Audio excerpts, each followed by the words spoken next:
Good morning 11th class. बेटा आज हम चैप्टर 3 स्टार्ट कर रहे हैं, प्लांट किंगडम।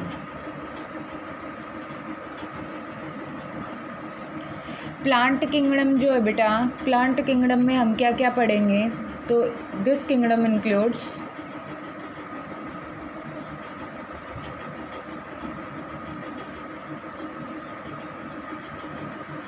एल्गी। एल्गी बेटा थैलोफाइटा में आती हैं, थैलोफाइटा कह सकते हैं हम इसको division. Bryophyta, pteridophyta,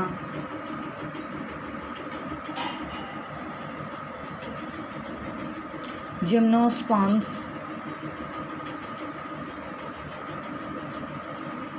and flowering plants. Flowering plants को हम एंजियोस्पर्म्स भी कहते हैं, ठीक है। तो प्लैनेटरी किंगडम में क्या आएंगे, सारे प्लांट्स या प्लांट लाइक ऑर्गेनिजम्स आते हैं, चाहे वो लैंड पे हो या वाटर बॉडी के अंदर हो या फिर डेजर्ट एरिया में हो, ठीक है। तो बेटा हम सबसे पहले क्या पढ़ेंगे, किंगडम प्लैनेटरी की कैरेक्टरिस्टिक, जनरल कैरेक्टरिस्टिक्स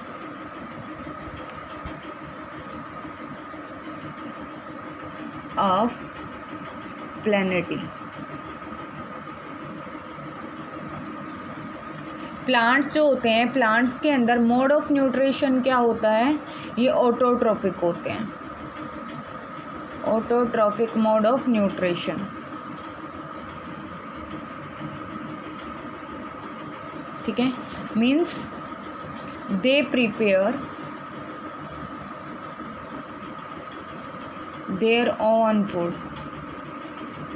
मीन्स अपना फूड खुद प्रिपेयर करते हैं, ठीक है। कैसे, थ्रू फोटोसिंथेसिस रिएक्शन। और बेटा फोटोसिंथेसिस रिएक्शन क्या होती है ये आपको पता है, आपने 9th में भी पढ़ा है, 10th में भी पढ़ा है, ठीक है। सेकेंडली बेटा ये जो प्लांट्स हैं, प्लांट्स के फोटोसिंथेसिस क्यों करते हैं ये, क्योंकि इनके अंदर क्या होते हैं, क्लोरोफिल होता है, ग्रीन पिगमेंट होता है क्लोरोफिल, ठीक है, जिसकी वजह से ये फोटोसिंथेसिस करते हैं। तो plants usually contain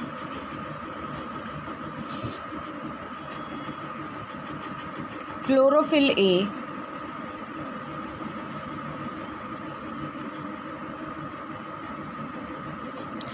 chlorophyll B and carotenoids. ये चीज़ें प्रेजेंट होती हैं प्लांट्स के पास, ठीक है। अब बेटा ये जो ऑर्गेनिज्म है, अगर हम सेल स्ट्रक्चर की बात करें तो सेल में ये यूनिसेल्युलर भी हो सकते हैं, जो छोटे प्लांट होते हैं माइक्रोस्कोपिक को वो यूनिसेल्युलर भी हो सकते हैं एंड मल्टी सेल्युलर भी हो सकते हैं, ठीक है। अगर इनके सेल वॉल की बात की जाए तो cell wall of these plants made of cellulose, किससे बनी हुई होती है, सेल्यूलोज से बनी हुई होती है इनकी जो सेल वॉल होती है। मतलब ये है सेल, सेल के आउटर में एक और मेम्ब्रेन लाइक स्ट्रक्चर प्रेजेंट होता है, एक और वॉल होती है जिसे हम क्या कहते हैं, सेल वॉल कहते हैं, ठीक है। फिफ्थ क्या है भाई, कि जो सेल होती है, सेल के अंदर एक लार्ज वैक्यूल होता है, वैक्यूल मीन्स खाली स्पेस, ठीक है। तो एक लार्ज वैक्यूल होता है, ठीक है, और रिजर्व्ड सेल वॉल होती है, ठीक है। इनका जो रिजर्व फूड होता है किस फॉर्म में होगा, तो reserve food material is starch, या तो स्टार्च की फॉर्म में होगा या फिर फैट की फॉर्म में होता है, ठीक है। सिक्स्थ अगर हम बात करें तो ये जो इसके जो टिश्यूज़ हैं, टिश्यू लाइक स्ट्रक्चर, ठीक है, टिश्यू और ऑर्गन लाइक स्ट्रक्चर होते हैं प्लांट में। Plants composed of tissues and organ like structures, ठीक है। ज़्यादातर जो प्लांट होते हैं बेटा वो कैसे होते हैं, उनके अंदर वैस्कुलर टिश्यू होते हैं। Mostly plants have vascular tissue. Vascular tissue क्या होते हैं, जाइलम एंड फ्लोएम। जाइलम क्या करती है, वाटर का ट्रांसपोर्ट करती है, कहाँ से, रूट टू लीव्स। और फ्लोएम क्या करता है, फ्लोएम फूड का ट्रांसपोर्ट करता है लीव्स से और प्लांट के अदर पार्ट्स तक। ठीक है। अब ये जो ऑर्गेनिज्म है, ठीक है, अगर हम बात करें ब्रायोफाइट्स की, तो ब्रायोफाइट्स के अंदर वैस्कुलर टिश्यू कम होते हैं। Bryophytes have lack vascular tissues.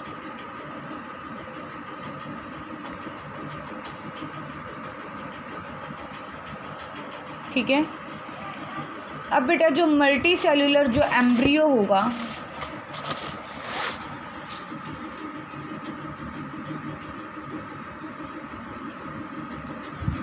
Multi cellular embryo बनता है यहाँ पर, कब बनेगा, ड्यूरिंग द डेवलपमेंट, किस चीज़ की development, development from the zygote. Zygote क्या होता है, जब फर्टिलाइजेशन होता है दो गैमेट्स का, तो फर्टिलाइज होकर के हैप्लॉइड गैमेट्स होते हैं, 1n नंबर ऑफ क्रोमोसोम, मतलब 23 क्रोमोसोम इधर और 23 इधर, और दोनों कंबाइन होकर के क्या बना लेते हैं, 23 पेयर्स बना लेते हैं। ठीक है, मतलब टोटल 46 क्रोमोसोम बना लेते हैं, इसलिए हम इसको क्या कहते हैं, 2n डिप्लॉइड कहते हैं। ठीक है, तो इससे क्या बनेगा, मल्टी सेल्यूलर एम्ब्रियो बनेगा। ठीक है। अब बेटा अगर लाइफ साइकिल की इसकी बात की जाए, life cycle consists of alternating haploid gametophyte. मतलब गैमेट्स कैसे होंगे, हैप्लॉइड होंगे एंड डिप्लॉइड सैप्रोफिटिक जनरेशन, और बाद में कैसे हो जाएंगे, फ्यूज़न होके डिप्लॉइड हो जाएंगे। ठीक है, तो इसके अंदर दो जनरेशन आती है, एक होती है हैप्लॉइड जनरेशन और दूसरी होती है सैप्रोफिटिक जनरेशन। ठीक है।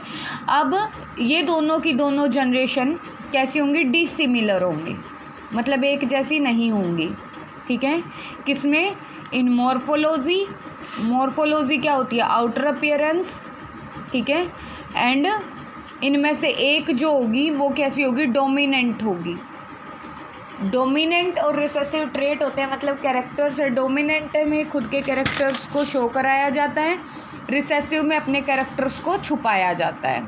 ठीक है, तो अब हम बात करते हैं क्लासिफिकेशन की, कि ये जो प्लांट हैं, प्लांट्स को हम क्लासीफाई कैसे करेंगे। ठीक है, तो किंगडम प्लेनेटी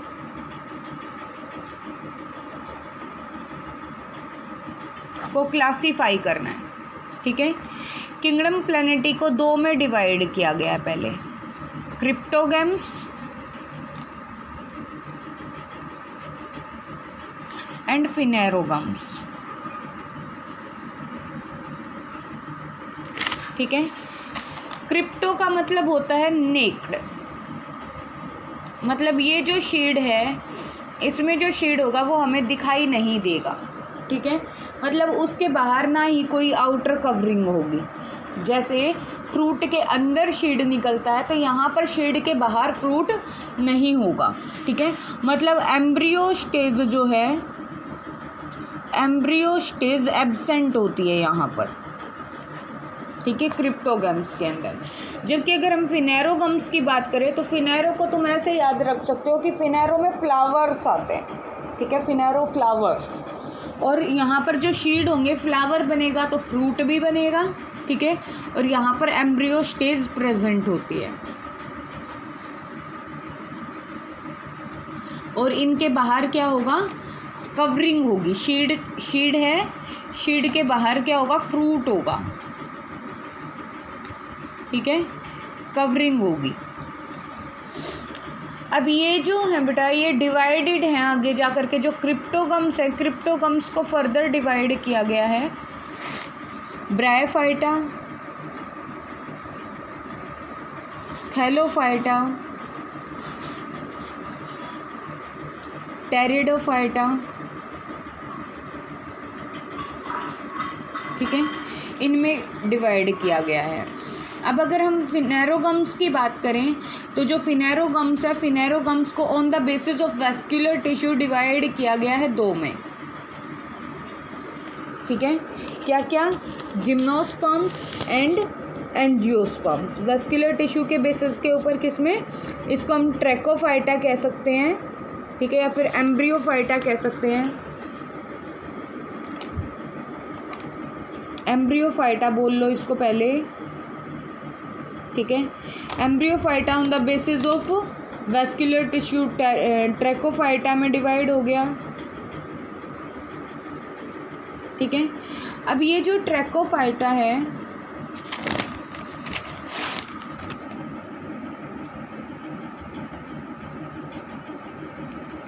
ये ट्रैकोफाइटा अब डिवाइडेड है, ठीक है। ट्रैकोफाइटा किस में डिवाइडेड होगा? तो जो ट्रैकोफाइटा है, ट्रैकोफाइटा को दो में डिवाइड किया गया है आगे जा कर के, ठीक है। और इसमें आएंगे हमारे दो टाइप के प्लांट्स, जिम्नोस्पर्म्स एंड एंजियोस्पर्म्स, ठीक है। जिम्नोस्पर्म्स में फ्लावर नहीं आते, दे नॉट बियर फ्लावर।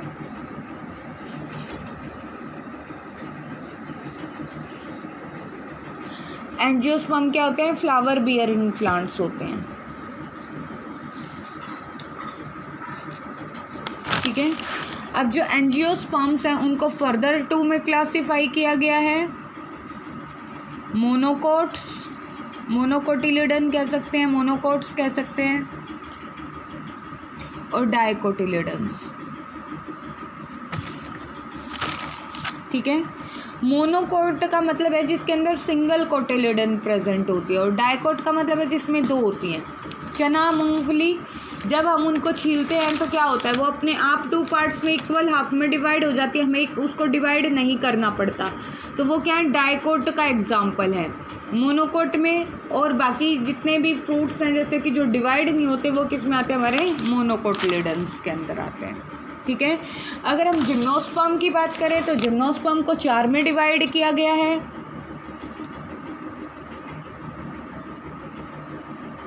ठीक है। चार क्या है? फर्स्ट है साइकेडी, ठीक है, कोनिफर्स, थर्ड है बेटा जिंकगोल्स, जिंकगोल्स, और जो फोर्थ है हमारा जेंटल्स, ठीक है। ये हमारा क्लासिफिकेशन है फिनेरोगम्स का, ठीक है। अब हम बात करते हैं थैलोफाइटा की, मतलब क्रिप्टोगम्स का पहला डिवीज़न क्या है? थैलोफाइटा। थैलोफाइटा में क्या आती है? एल्गी, ठीक है। तो जो एल्गी है, एल्गी तीन में डिवाइड है ये किंगडम हमारा, रेड एल्गी, ब्राउन एल्गी और ग्रीन एल्गी, ठीक है। रेड एल्गी को हम रोडोफाइटा कहते हैं, ब्राउन एल्गी को हम कहते हैं फैकोफाइटा,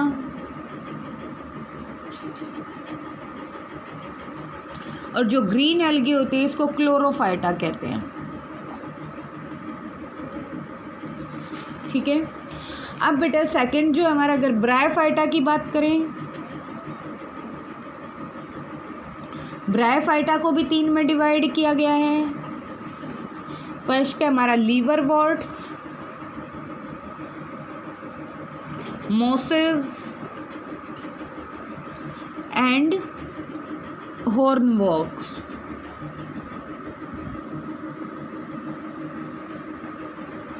ठीक है।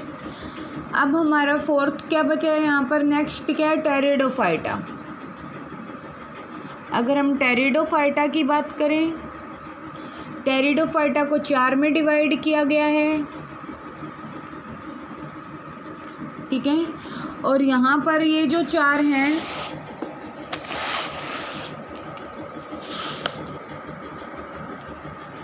सिलोफाइटा,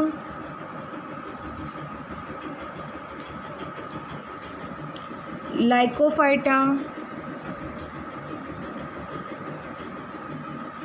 स्फिनोफाइटा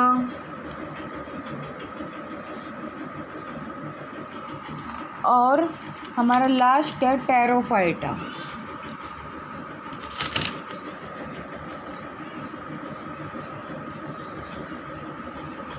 ठीक है, ये हैं बेटा हमारे पास 4 टाइप का ये 3 टाइप क्या थी हमारी क्लासिफिकेशन थी, किसकी, क्रिप्टोगम्स की और इधर फिनेरोगम्स की। ठीक है, ये हमारा क्लासिफिकेशन कंप्लीट हो गया, प्लांट किंगडम की कैरेक्टरिस्टिक्स कंप्लीट हो गई। आज के लिए इतना ही करना है।